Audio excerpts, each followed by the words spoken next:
Assalamualaikum warahmatullahi wabarakatuh. Kembali lagi di channel Slamet Untung. Gimana kabar kalian semua? Semoga kalian dalam keadaan sehat dan sukses selalu ya. Dukung channel ini supaya bisa berkembang dengan menekan tombol subscribe, like, dan lonceng notifikasinya agar tak ketinggalan cerita horor lainnya. Tak usah berlama-lama lagi, kita masuk ke ceritanya. Pasar Lama Cakrabuana sudah berdiri sejak puluhan tahun lalu. Beberapa bagian atapnya bocor, lantainya retak-retak, dan udara di dalamnya selalu berbau anyir campuran tanah basah dan sisa sayuran busuk. Di sanalah Pak Darno memutuskan membuka toko plastik kecil-kecilannya, bermodalkan hasil pensiunan yang tak seberapa. Toko itu berdiri di ujung gang sempit, agak tersembunyi di balik deretan kios sembako dan pedagang ikan asin. Sebuah papan nama seadanya digantungkan di atas pintu, tulisannya sedikit miring. Plastik murah meriah, Pak Darno. Sejak hari pertama membuka dagangan, Pak Darno sudah merasakan ada sesuatu yang berat menekan usahanya. Orang-orang berlalu lalang di depan tokonya, tapi hampir tak ada yang menoleh. Kadang ada yang sekadar melirik, namun langkah mereka tetap tak melambat, seolah ada dinding tak kasat mata yang menghalangi. Sementara itu, kios sebelah yang menjual ember dan sapu tak pernah sepi dari pembeli. Anak-anak kecil berlarian membawa kantong berisi mainan plastik murah. Para ibu-ibu sibuk menawar sapu lidi.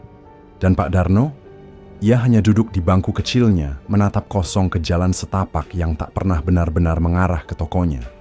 Setiap pagi ia datang lebih awal dari pedagang lain, membersihkan lantai kios, merapikan tumpukan plastik kiloan, kantong kresek, dan gulungan plastik wrapping, dengan harapan bodoh bahwa hari itu akan ada keajaiban. Tapi yang terjadi tetap sama, hening, sunyi. Hujan bulan Juli datang dengan derasnya. Genangan air mulai masuk ke dalam toko, membuat plastik-plastik di lantai menjadi lembab dan kusut.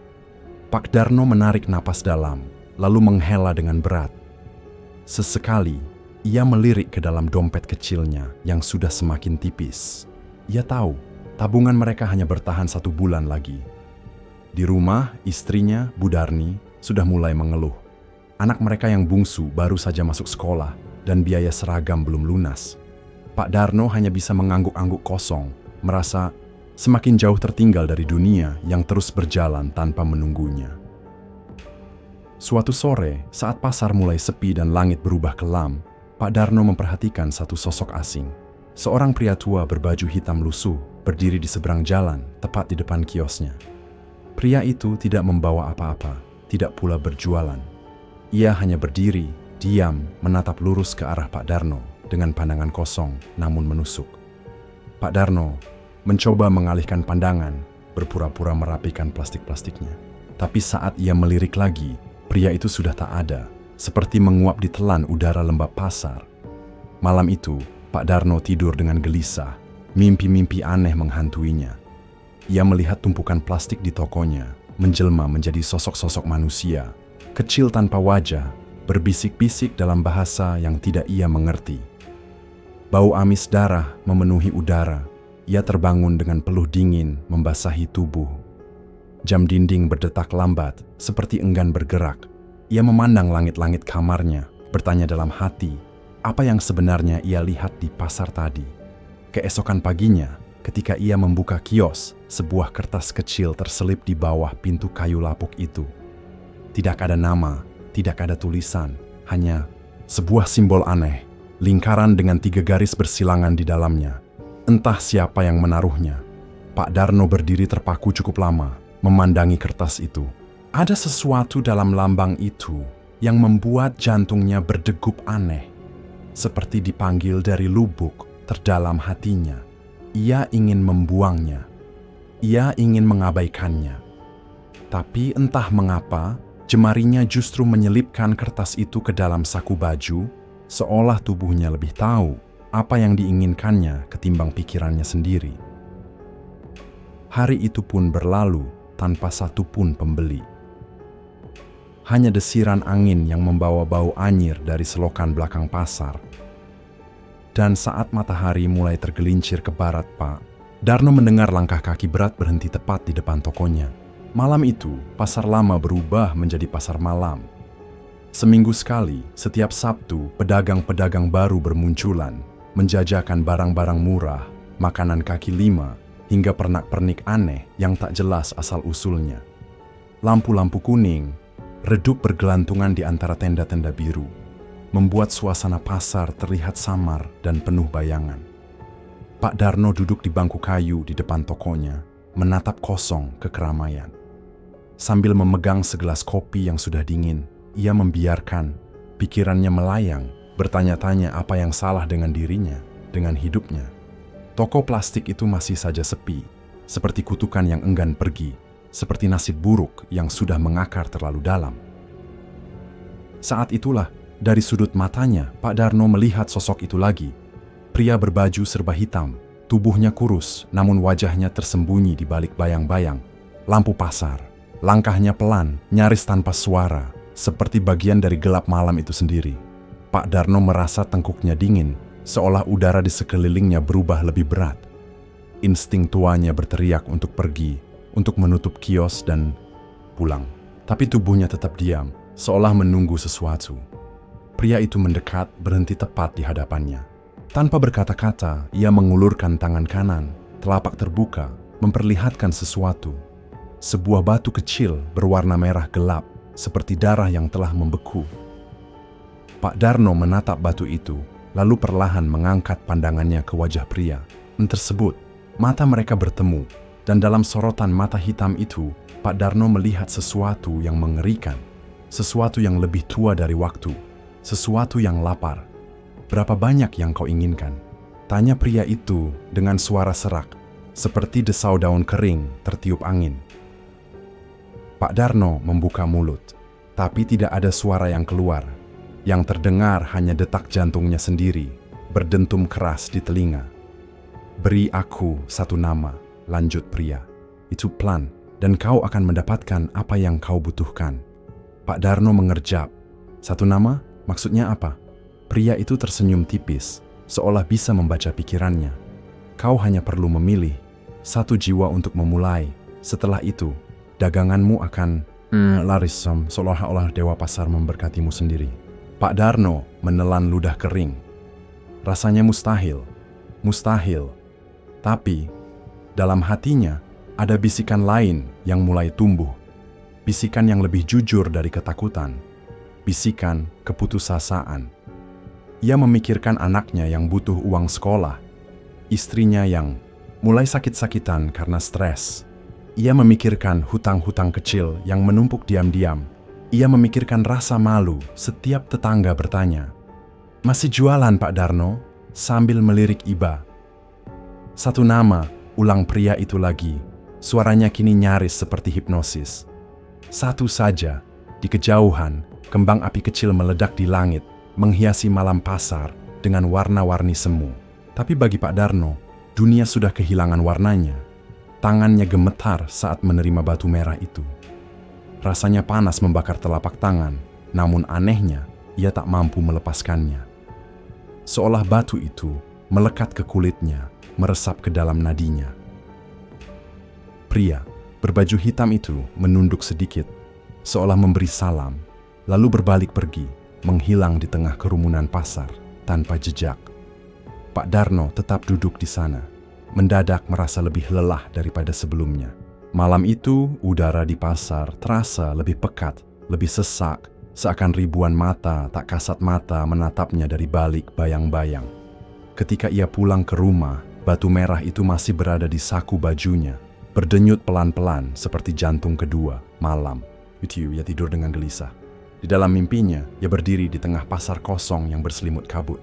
Semua kios kosong, semua pintu tertutup rapat, dan di setiap pintu tertulis satu nama yang berbeda. Nama-nama yang entah mengapa terasa begitu akrab. Ketika ia mencoba membuka salah satu pintu, suara-suara menjerit keluar dari dalam, membuat darahnya membeku. Ia berlari, ia berusaha kabur. Tapi pasar itu tak pernah berujung.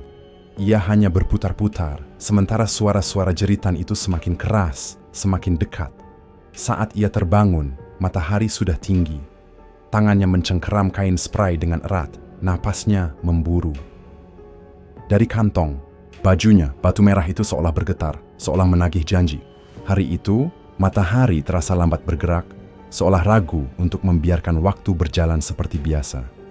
Pasar Lama Cakrabuana dibungkus hawa panas dan lembab, membuat plastik-plastik di kios Pak Darno mengerut dan berdesis pelan setiap kali disentuh. Angin Pak Darno duduk di bangkunya seperti biasa, menatap kosong ke lalu lalang manusia yang sibuk dengan urusan masing-masing. Tapi kali ini ada sesuatu yang berbeda. Ada sesuatu yang mendesak dari dalam dadanya, sesuatu yang tak bisa ia jelaskan. Batu merah itu masih berada di dalam saku bajunya. Setiap kali Pak Darno mengalihkan pikiran, batu itu seperti berdenyut, memanggil-manggil, menagih sesuatu yang belum ia berikan. Satu nama, satu korban. Pak Darno tahu ia harus memilih. Tapi memilih siapa? Ia tidak bisa begitu saja menunjuk orang asing. Tidak cukup hanya sekadar kenal. Harus seseorang yang terikat, yang dekat, yang tidak akan curiga. Saat itulah pandangannya jatuh pada sosok kecil yang sibuk menyapu di depan kiosnya. Pak Harun, tetangga sebelah yang membuka lapak alat rumah tangga murah. Seorang pria paruh, baya, murah senyum, namun juga terkenal suka berhutang kecil-kecilan pada semua orang, termasuk Pak Darno. Entah berapa kali Pak Harun meminjam uang 100.000 atau 200.000 dengan janji-janji kosong akan membayar besok lusa, minggu depan, bulan depan. Janji-janji yang akhirnya larut bersama hujan pasar dan kesibukan hidup masing-masing. Pak Darno mengatupkan rahangnya. Kalau harus memilih, kenapa tidak dia saja, pikirnya. Bukankah selama ini Pak Harun selalu menjadi beban kecil dalam hidupnya? Bukankah selama ini ia sudah cukup banyak membayar kebaikan untuknya? Pikirannya berputar cepat. Semakin ia mencoba melawan, semakin kuat bisikan di telinganya. Pilih dia tidak akan curiga, dia tidak akan tahu. Dengan tangan gemetar, Pak Darno mengusap batu merah itu dari dalam saku. Rasanya panas, seperti membakar kulitnya. Malam itu, saat pasar sudah mulai sepi dan kios-kios menutup pintu, Pak Darno memanggil Pak Harun untuk sekadar berbagi kopi sachet di bangku kecil depan tokonya. Mereka berbincang ringan, tertawa kecil, tentang sepinya pembeli, tentang betapa kerasnya hidup di zaman ini. Pak Harun seperti biasa, dengan nada bercanda, meminjam uang lagi. 100.000 saja, Dar. Besok aku ganti janji. Anak minta beli buku sekolah. Pak Darno tersenyum kaku. Tangannya di balik punggung, menggenggam batu merah itu. Saat Pak Harun mengulurkan tangan, Pak Darno meraih tangannya sejenak. Lalu dalam gerakan hampir tidak terlihat, menggoreskan batu merah itu ke kulitnya. Luka kecil, tak lebih dari sebuah goresan halus. Pak Harun tertawa, tidak sadar apa-apa. Ia berterima kasih sambil merapikan uang recehan di sakunya, lalu melenggang pergi, langkahnya santai, ringan. Pak Darno duduk kembali di bangkunya, tubuhnya lunglai, jiwanya terasa kosong. Tapi di dalam sakunya, batu merah itu kini terasa dingin. Tidak lagi berdenyut, tidak lagi menuntut. Esok paginya, berita mengejutkan menyebar di pasar. Pak Harun ditemukan tergeletak di lorong belakang pasar. Tubuhnya membiru, mulutnya terbuka, lebar seolah ingin berteriak, namun tak ada suara yang pernah keluar. Dokter pasar bilang serangan jantung mendadak. Tapi para pedagang berbisik-bisik, matanya terlalu melotot, tubuhnya terlalu kaku, seakan melihat sesuatu yang mengerikan sebelum ajal menjemput. Pak Darno berdiri di kerumunan, menatap tubuh kaku. Itu dibungkus kain lusuh. Di dalam dirinya ada sesuatu yang pecah, namun sekaligus terasa lega. Siang itu, untuk pertama kalinya, sejak sekian lama, tokonya dipenuhi pembeli. Ibu-ibu menyerbu plastik kiloan. Anak-anak memilih kresek warna-warni. Pedagang lain bertanya-tanya, kenapa tiba-tiba semua orang seolah-olah butuh plastik? Hari ini, Pak Darno melayani mereka semua dengan tangan gemetar, keringat dingin membasahi pelipisnya. Di balik senyum sopannya, ia tahu persis kenapa. Satu korban telah dipenuhi. Pagi itu, udara pasar terasa berbeda. Angin berembus lebih hangat, membawa bau kemenyan samar dari arah gang belakang. Pedagang-pedagang mulai membuka lapak dengan langkah-langkah berat. Suara mereka lebih pelan dari biasanya, seolah masih dibayangi. Berita kematian Pak Harun Pak Darno datang lebih awal dari siapapun. Ia berdiri di depan kiosnya, menatap papan kayu kusam bertuliskan plastik murah meriah, sambil mengatur napas dalam-dalam. Ada perasaan aneh yang menggelitik perutnya, antara takut dan antusias. Saat matahari mulai naik, sesuatu yang tak biasa terjadi. Satu demi satu pembeli mulai berdatangan. Awalnya hanya seorang ibu tua yang butuh kantong kresek untuk dagangannya. Lalu dua orang pemuda yang mencari plastik besar untuk mengangkut barang.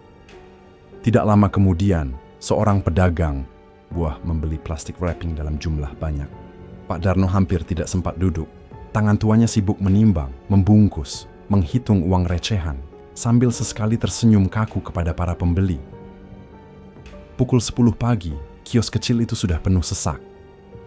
Orang-orang berbisik-bisik, bertanya-tanya kenapa plastik di kios Pak Darno terasa lebih kuat, lebih murah, lebih menarik, meski mereka tahu tidak ada yang berbeda dari barangnya dibanding minggu-minggu lalu. Pak Darno sendiri tidak banyak bicara. Ia hanya terus melayani, membiarkan arus manusia itu datang seperti air bah, memenuhi kios kecilnya yang dulu hanya menjadi tempat mampir lalat dan debu. Di sela-sela kesibukannya, ia sempat melirik ke lapak sebelah, bekas kios Pak Harun. Sepi, tanpa penghuni, hanya papan lapuk tergantung miring, seolah ikut berduka. Setiap tawa pelanggan, setiap transaksi yang selesai, terasa seperti gema di dalam hatinya. Ada bagian dari dirinya yang ingin bersorak, berterima kasih, merasa bahwa semua ini adalah jawaban dari doanya selama ini. Tapi ada bagian lain yang lebih gelap, lebih sunyi, yang berbisik, ini baru permulaan. Menjelang siang, kantong uang kecil di pinggang Pak Darno sudah menggelembung. Ia belum pernah merasakan berat seperti itu. Bukan berat beban, tapi berat keberuntungan. Uang kertas dan koin bercampur, memenuhi saku dan laci kecil di bawah meja kasir. Saat matahari condong ke barat, Pak Darno menutup kios lebih awal dari biasanya. Tangannya gemetar saat menghitung laba hari itu. Angkanya nyaris 2 kali lipat dari pendapatannya dalam 1 minggu penuh sebelumnya. Ia pulang dengan langkah ringan. Di rumah, Bu Darni sampai menangis haru melihat tumpukan uang di atas meja. Makan. "Alhamdulillah, Pak. Alhamdulillah," gumamnya berkali-kali sambil menciumi kening suaminya. Pak Darno hanya tersenyum kecil. Ia tidak berani bercerita apa-apa. Tidak tentang batu merah yang kini terbungkus rapi di lemari tua. Tidak tentang pertemuannya dengan pria berpakaian hitam. Tidak tentang rasa bersalah yang menempel di punggungnya seperti bayangan. Malam itu mereka makan malam dengan lebih lahap daripada biasanya. Tapi saat Pak Darno memejamkan mata di ranjang, amtunya dunia mimpi tidak menawarkan ketenangan. Ia kembali berada di pasar. Tapi kali ini, pasar itu kosong, semua kios gelap. Semua tenda sobek dan berkibar seperti bendera kematian. Di tengah lapangan pasar, ia melihat Pak Harun berdiri. Tubuhnya membiru, matanya melotot, dan dari mulutnya keluar suara serak yang memilukan. "Belum selesai, Darno," bisiknya. Belum selesai, Pak Darno terbangun dengan tubuh berkeringat dingin. Jam dinding menunjukkan pukul 3 dini hari. Ia duduk di tepi ranjang, memandang kosong ke arah pintu kamar yang setengah terbuka.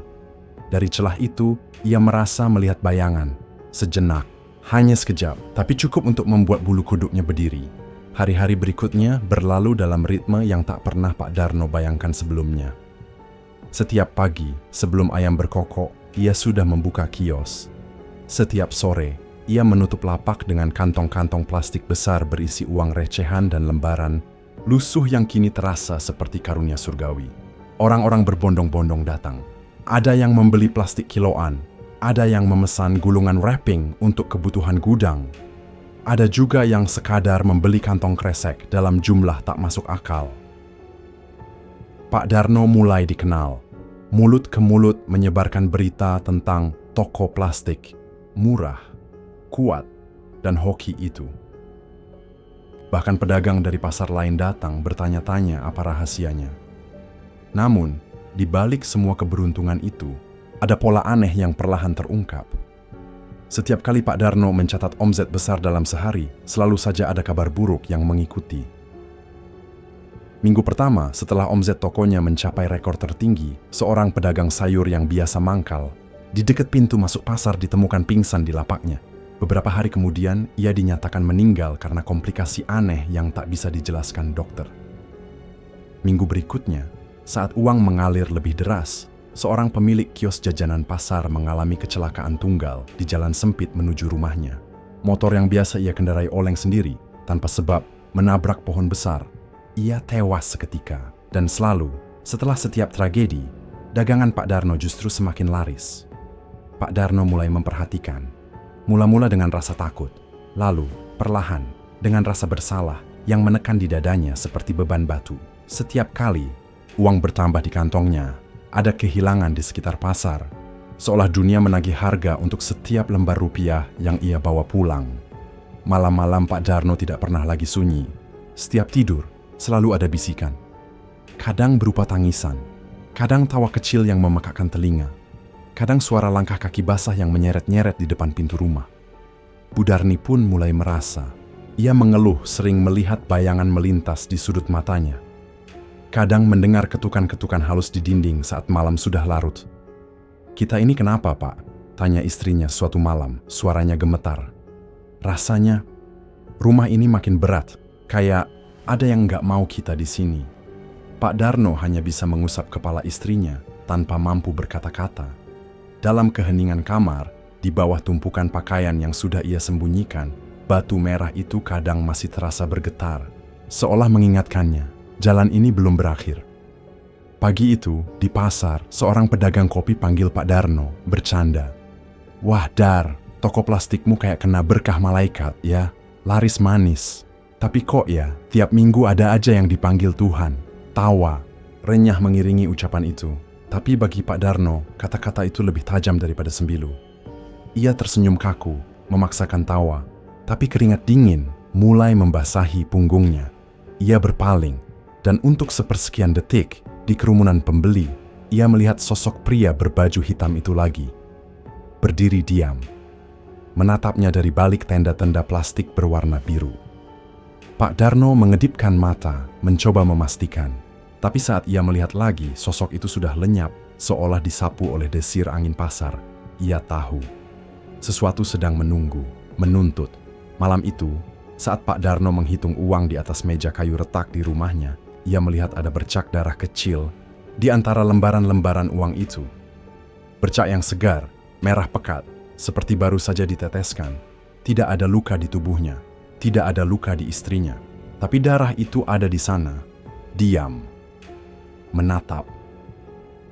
Mengingatkan, Pak Darno gemetar. Ia buru-buru membungkus uang itu dengan plastik baru dan menyimpannya ke dalam lemari. Tapi bau amis darah sudah menempel di hidungnya, melekat di pori-porinya. Malam itu, dalam tidur yang gelisah, Pak Darno bermimpi berdiri di tengah pasar yang penuh asap. Suara tangisan memenuhi udara. Di sekelilingnya, wajah-wajah pucat menatapnya dengan mata kosong, wajah orang-orang yang telah mati. Mereka tidak berkata apa-apa, tapi tatapan mereka berbicara lebih keras dari kata-kata. Matahari belum sepenuhnya naik ketika Bu Darni membuka pintu belakang toko, hendak menyapu halaman kecil yang menjadi gudang penyimpanan plastik sisa. Angin pagi membawa aroma basah tanah pasar, biasa saja. Namun pagi itu, ada sesuatu yang lain, sesuatu yang menusuk hidung, tajam dan berat. Ia mengerutkan dahi, mencium bau anyir yang begitu kuat, seperti campuran daging busuk dan air comberan basi. Bu Darni menutup hidungnya dengan ujung kerudung. Ia mengira mungkin ada tikus mati di antara tumpukan barang. Dengan langkah ragu, ia masuk ke gudang, menyibak tumpukan plastik bekas, ember pecah, dan kardus-kardus basah yang menumpuk. Tidak ada yang aneh, tidak ada bangkai hewan, tidak ada genangan darah. Hanya bau itu yang makin pekat, seolah meresap ke dalam dinding, ke lantai, ke udara itu sendiri. Siang itu, saat Pak Darno pulang dari pasar, istrinya langsung mengeluh. "Pak, gudang belakang bau sekali, bukan kayak bau biasa. Rasanya berat, pengap, kayak ada yang busuk tapi nggak ketemu sumbernya." Pak Darno hanya mengangguk pelan. Ia tahu, sejak semalam ia juga mencium bau itu. Tapi ia berpura-pura tak merasakannya, berharap bau itu akan hilang dengan sendirinya. Malamnya, Bu Darni mulai bermimpi aneh. Ia mengigau, meracau tentang mayat-mayat, membusuk yang bangkit dari tumpukan plastik. Tangannya mencakar-cakar udara, wajahnya pucat, napasnya berat. Pak Darno terbangun, membangunkan istrinya dengan panik. Butuh beberapa menit sebelum Bu Darni sadar dan menangis ketakutan di pelukannya. Aku lihat mereka, Pak. Aku lihat orang-orang itu. Mata mereka kosong, tubuhnya rusak, tapi mereka kayak cari sesuatu, isaknya. Pak Darno tidak berani bertanya lebih jauh. Ia hanya memeluk istrinya lebih erat sambil menahan getaran tangannya sendiri. Keesokan paginya, Bu Darni bersikeras membersihkan gudang. Ia membawa air sabun, karbol, dan sapu lidi. Pak Darno membantunya setengah hati, berharap bau itu bisa disingkirkan dengan pembersihan biasa. Namun saat mereka mengangkat tumpukan plastik di sudut tergelap gudang, Pak Darno hampir jatuh terduduk. Di sana, menempel pada lantai, semen yang lembab ada becak-becak hitam tak beraturan. Seperti bekas luka bakar, tapi dengan tepi bergerigi, seolah ada sesuatu yang meleleh dari dalam tanah. Bau amis semakin kuat. Bu Darni muntah di sudut ruangan, tidak kuat menahan aroma busuk yang seperti menusuk hingga ke dalam otak.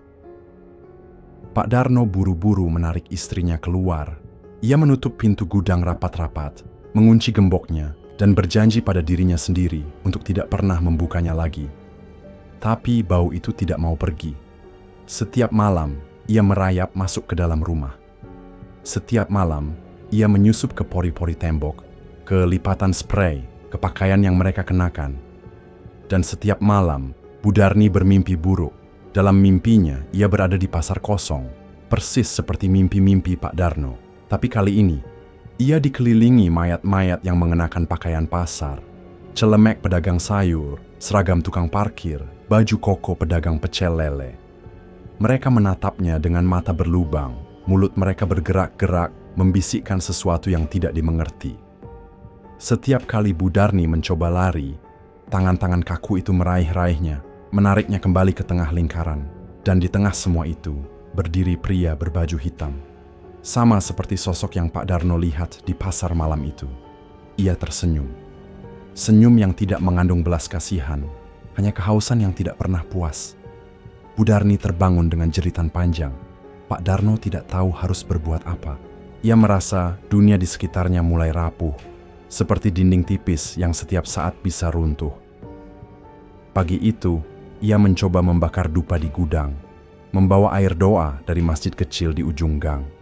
Tapi tidak ada yang berubah. Bau itu tetap ada, malah terasa semakin kuat. Orang-orang mulai memperhatikan. Pelanggan mulai mengeluh soal bau aneh yang tercium samar-samar di sekitar kios plastik. Beberapa pedagang mulai berbisik-bisik, menyebut-nyebut tentang kutukan, tentang karma, tentang sesuatu yang tidak beres di lapak Pak Darno. Pak Darno pura-pura tidak mendengar. Ia terus berjualan, terus menghitung uang. Tapi setiap sen yang ia kumpulkan terasa semakin berat, seperti menumpuk dosa di atas punggungnya. Kios plastik milik Pak Darno tetap saja ramai, seolah apa yang terjadi di rumah, di gudang belakang, tidak pernah ada hubungannya dengan dunia pasar yang hiruk-pikuk. Namun, bagi mereka yang cukup peka, ada sesuatu yang berubah di udara kios. Itu bukan hanya bau samar yang kini sesekali tercium di antara aroma plastik dan debu. Ada rasa berat yang menempel di udara, membuat orang yang datang merasa lelah tanpa sebab, merasa cemas tanpa alasan. Pak Darno mencoba menutupi semua itu dengan senyum lelah dan pelayanan sebaik mungkin. Tapi dari sudut matanya, ia mulai melihat apa yang sebelumnya hanya ia rasakan. Pada suatu pagi, seorang ibu muda masuk sambil membawa daftar belanjaan panjang. Ia berjalan melewati tumpukan kantong kresek. Matanya mengamati gulungan plastik warna-warni yang dipajang. Tiba-tiba, ia berhenti. Matanya membelalak, wajahnya pucat. Ia menatap ke dalam lorong kecil di antara tumpukan plastik, seolah melihat sesuatu yang tidak seharusnya ada di sana. Pak Darno menghampiri, bertanya apa yang terjadi. Tapi si ibu hanya geleng-geleng kepala dengan cepat, membuang muka, lalu meninggalkan kios dalam langkah tergesa-gesa, bahkan tanpa mengambil belanjaannya. Pak Darno berdiri mematung beberapa saat, kemudian perlahan melangkah menuju lorong kecil tempat ibu itu tadi menatap. Tidak ada apa-apa, hanya bayangan plastik yang bergoyang perlahan, diterpa angin pasar. Tapi dalam keheningan sesaat itu, telinganya menangkap suara samar. Seperti suara isakan pelan, tercekik, putus asa. Ia berbalik cepat, jantungnya berdegup kencang. Tidak ada siapa-siapa. Hari-hari berikutnya, kejadian serupa terulang. Seorang anak kecil berlari ketakutan keluar dari kios, menangis histeris tanpa mau memberitahu kenapa. Seorang pedagang buah yang mampir membeli plastik mengaku mendengar suara orang, memanggil namanya dari balik tumpukan barang. Suara itu, katanya, bukan suara manusia, bukan suara yang lahir dari tenggorokan yang normal.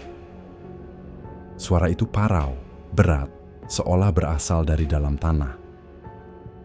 Suatu sore, saat Pak Darno sedang membungkuskan plastik untuk seorang pembeli tetap, ia melihat dari sudut matanya bayangan hitam melintas, cuaca di antara gulungan-gulungan plastik besar. Bukan sekadar bayangan biasa, bayangan itu berbentuk manusia, namun tubuhnya panjang, kurus, dan bergerak seperti kabut tebal yang bergulung. Pak Darno tercekat, pembelinya bertanya apakah ia baik-baik saja, tapi Pak Darno hanya mengangguk sambil memaksa senyum. Dalam hatinya, ia tahu, sesuatu yang dulu tersembunyi kini mulai menampakkan diri. Malam itu, ketika ia merapikan kios, ia mendengar suara plastik berdesir, seolah ada seseorang atau sesuatu yang berjalan di antaranya. Pak Darno berdiri membeku, mendengarkan dengan napas, tertahan. Suara itu semakin dekat, lalu, entah dari mana, terdengar bisikan serak, begitu dekat di telinganya, membuat rambut kuduknya berdiri. Banyakkan mereka. Pak Darno berbalik cepat, mencari sumber suara. Tidak ada siapa-siapa, tapi di lantai tersebar jejak-jejak basah berbentuk kaki-kaki kecil, terlalu kecil untuk manusia biasa, berjalan meninggalkan noda-noda hitam di antara tumpukan plastik. Keesokan harinya, semakin banyak orang enggan berlama-lama di kios Pak Darno. Mereka membeli cepat, membayar cepat, dan pergi tanpa banyak bicara. Beberapa bahkan memilih berbelanja di kios plastik lain yang lebih mahal, asal tidak perlu merasakan atmosfer aneh yang menggantung di udara kios itu. Pak Darno mencoba tetap bertahan. Ia berusaha meyakinkan dirinya bahwa semua ini hanya permainan pikirannya sendiri, bahwa mungkin ia hanya terlalu lelah, terlalu stres. Namun jauh di dalam hatinya, ia tahu kebenaran yang tak bisa diabaikan. Setiap kali plastik-plastiknya berdesir, setiap kali bayangan melintas di sela-sela lorong, ia merasa dunia di sekitarnya bergeser sedikit. Seolah dunia nyata dan dunia lain saling menyentuh, saling menggerus batas. Pada suatu malam, setelah pasar benar-benar sepi dan semua lampu kios padam, Pak Darno mendengar suara langkah-langkah kecil dari dalam kiosnya. Langkah-langkah itu tidak ragu, tidak pelan, tapi penuh keyakinan. Seperti makhluk-makhluk kecil itu sudah mengenal tempat ini lebih dari dirinya sendiri. Dengan tangan gemetar, Pak Darno mengintip dari celah pintu kayu. Apa yang ia lihat membuat lututnya lemas. Di antara tumpukan plastik yang menggantung, bayangan-bayangan kecil itu bergerak.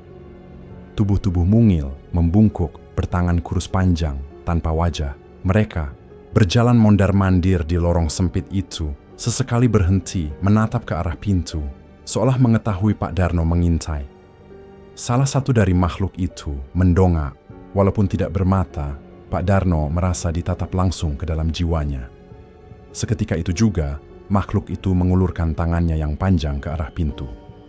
Pak Darno membanting pintu, mengunci rapat-rapat, bersandar dengan napas memburu. Tubuhnya gemetar hebat. Malam itu, hujan turun tanpa jeda, memukul atap rumah Pak Darno dengan suara berirama patah-patah. Di dalam rumah, suasana lebih dingin dari biasanya. Bukan hanya karena udara basah, tapi karena sesuatu yang tidak terlihat, sesuatu yang membuat dinding-dinding kayu tua itu seperti bernafas sendiri. Pak Darno duduk di ruang tamu, menatap kosong ke arah pintu yang setengah terbuka. Lampu minyak kecil di sudut ruangan berkedip-kedip, nyaris padam. Bu Darni baru saja tidur setelah meminum ramuan herbal untuk menenangkan kegelisahannya. Sementara itu, Rina, anak perempuan mereka satu-satunya, mengurung diri di kamar. Sejak beberapa hari lalu, Rina sering mengeluh sakit kepala, mimpi buruk, dan perasaan bahwa banyak orang mengawasinya dari balik pintu. Awalnya Pak Darno mengira itu hanya efek kelelahan, tapi malam ini semuanya berubah. Jeritan melengking tiba-tiba memecah keheningan. Pak Darno berlari ke kamar Rina, hampir menerobos pintu dengan bahunya. Di dalam, ia menemukan Rina menggeliat di tempat tidur.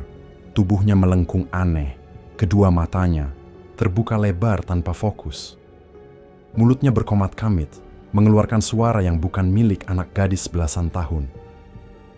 Pak Darno dan Bu Darni yang terbangun panik mencoba menahan tubuh Rina, tapi gadis kecil itu kuat, lebih kuat dari tubuh ringkihnya. Dari mulut Rina keluar suara berat dan parau, suara yang membuat darah Pak Darno membeku. Hutang darah harus dibayar. Pak Darno mundur beberapa langkah, tubuhnya gemetar. Ia memandang ke dalam mata anaknya sendiri dan tidak menemukan apa-apa di sana kecuali kehampaan. Banyak yang menunggu Darno. Mereka tidak mau pergi, mereka lapar, mereka menuntut. Suara itu berubah menjadi tawa melengking, menghantam dinding-dinding kayu, menggema dalam setiap sudut rumah.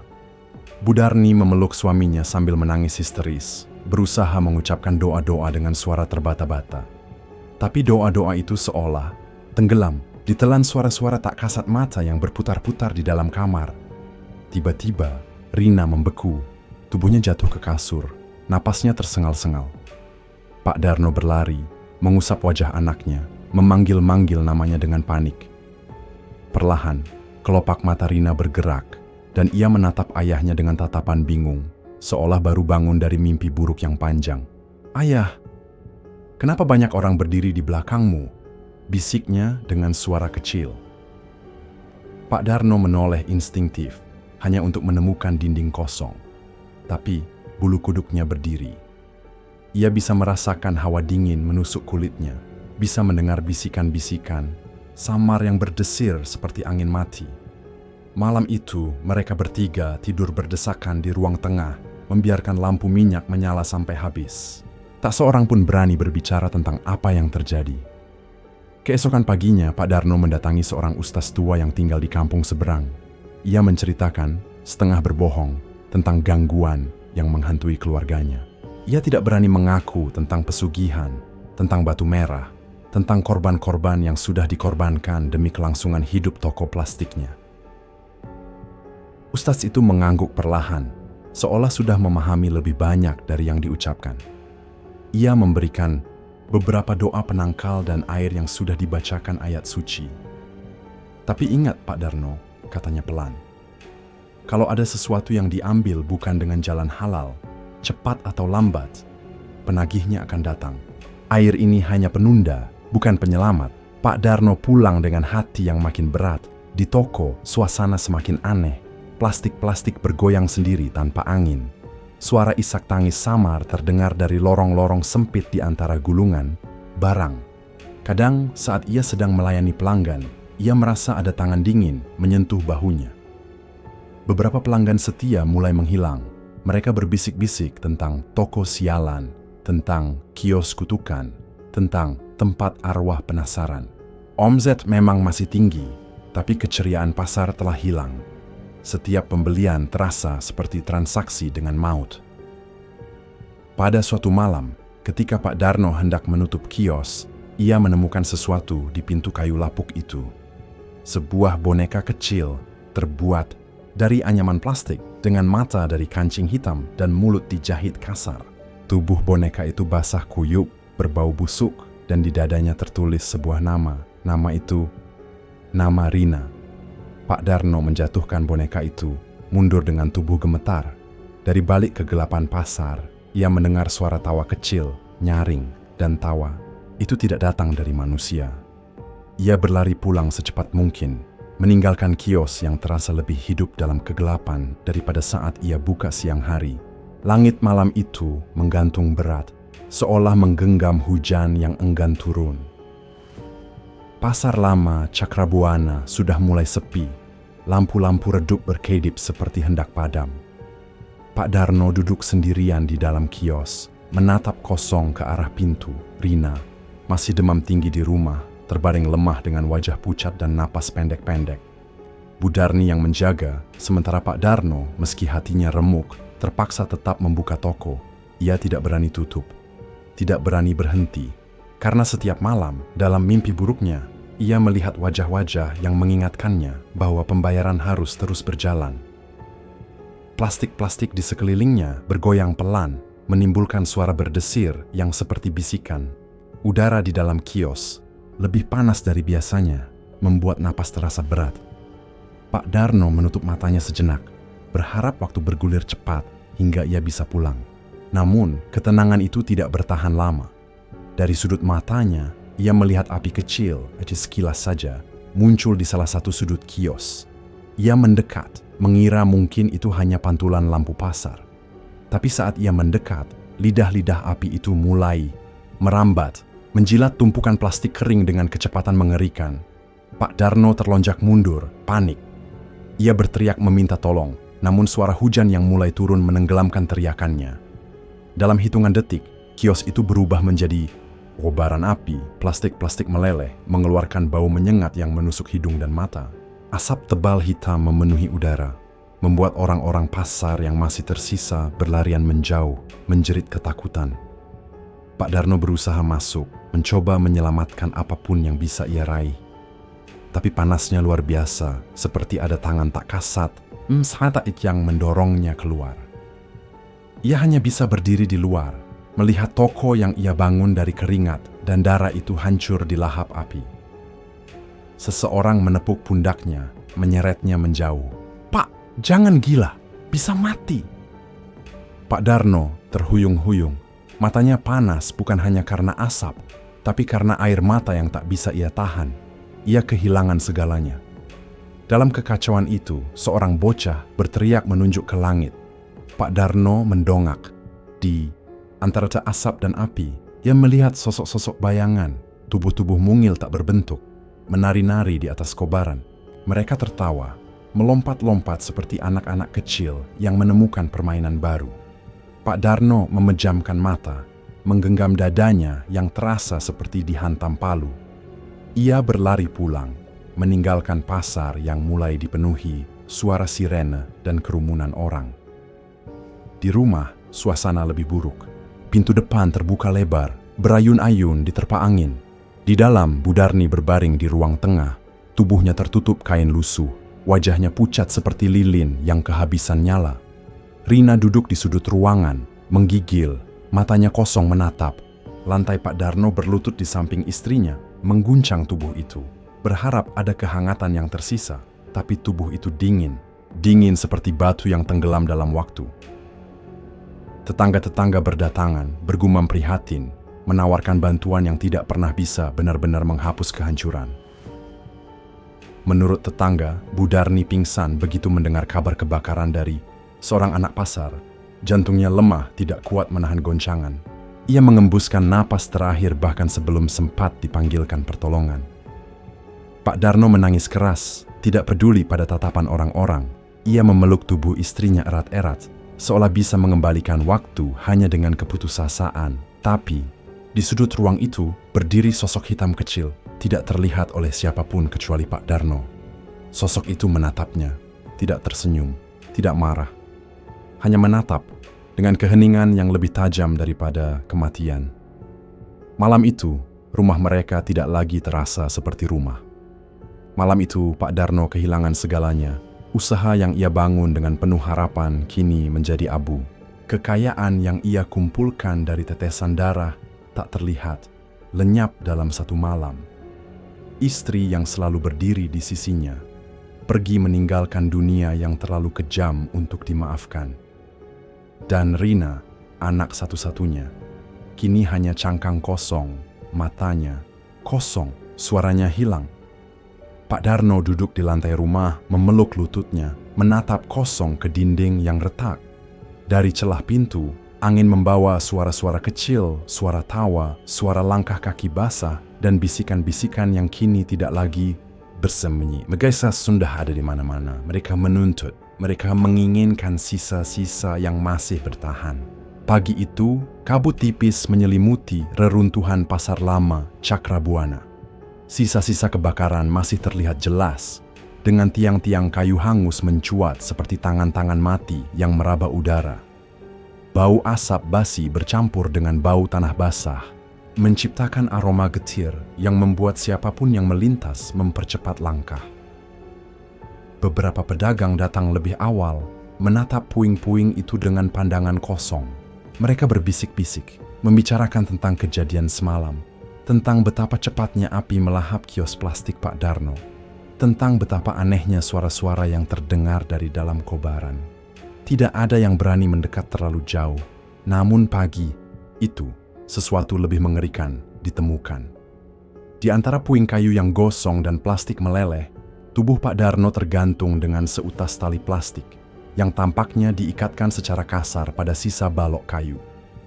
Tubuhnya menggantung dalam posisi membungkuk, wajahnya menghadap ke tanah, rambut kusut menutupi sebagian wajahnya. Tapi itu bukan hal terburuk yang dilihat orang-orang. Kulit Pak Darno dipenuhi cap tangan kecil, ratusan, mungkin ribuan.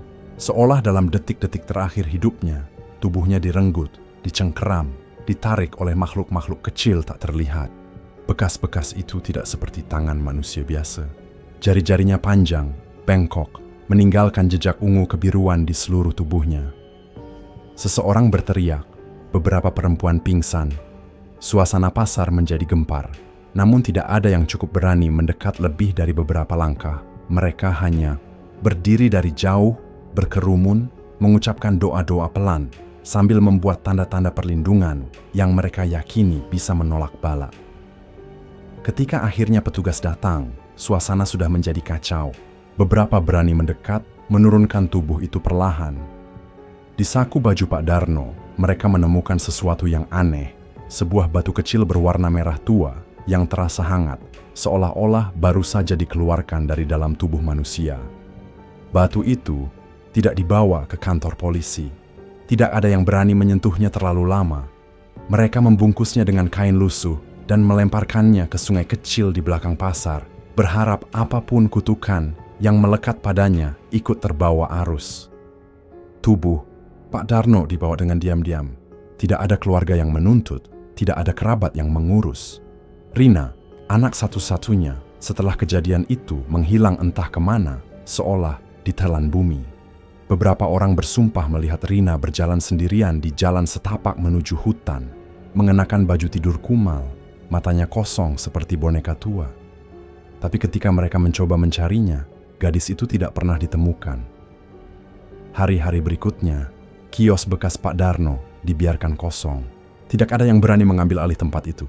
Bahkan ketika pihak pasar menawarkan harga sewa yang sangat murah, tidak ada satupun pedagang yang cukup nekat. Orang-orang mengatakan, pada malam-malam tertentu, terutama saat bulan gelap, bisa terdengar suara plastik berdesir dari arah kios itu, meskipun tidak ada angin. Kadang terdengar tawa kecil, rengekan anak-anak, dan langkah-langkah kecil yang berlarian di antara puing-puing. Beberapa orang mengaku melihat sosok pria kurus berbaju hitam berdiri di dekat tiang yang hangus, menatap siapa saja yang cukup bodoh untuk mendekat. Mereka bilang itu arwah Pak Darno, atau mungkin sesuatu yang lebih buruk. Mereka bilang dia tidak benar-benar mati, dia dibawa oleh mereka yang dulu ia korbankan. Para tumbal yang tidak pernah benar-benar pergi, yang hanya menunggu saatnya menuntut kembali apa yang menjadi hak mereka. Pasar lama Cakrabuana perlahan meredup setelah kejadian itu. Pedagang-pedagang mulai meninggalkan tempat itu satu persatu. Para pembeli enggan datang, lebih memilih berbelanja di pasar baru yang dibangun beberapa kilometer di luar kota. Pasar itu menjadi hantu, dibiarkan membusuk bersama kenangan buruk yang melekat di setiap tiang dan dindingnya. Orang-orang hanya berani berbisik tentang kisah itu, kisah tentang seorang lelaki sederhana yang menginginkan keberuntungan, tapi memilih jalan salah untuk mencapainya. Kisah tentang keserakahan, tentang harga yang tidak pernah murah, tentang hutang darah yang tidak bisa ditebus dengan apapun kecuali darah itu sendiri.